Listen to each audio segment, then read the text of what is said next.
কারণ তো আপনারা জানেন, আপনারা আসছেন কেন? ৪৭তম প্রতিষ্ঠা বার্ষিকী বিএনপির।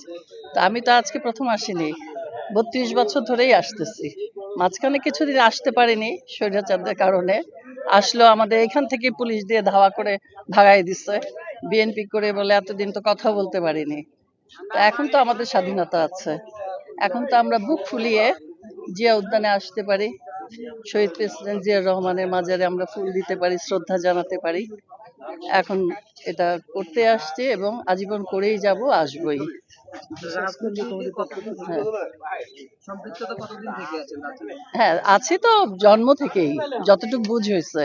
আর আমি আছি জিসাস কেন্দ্রীয় কমিটির সহসভাপতি।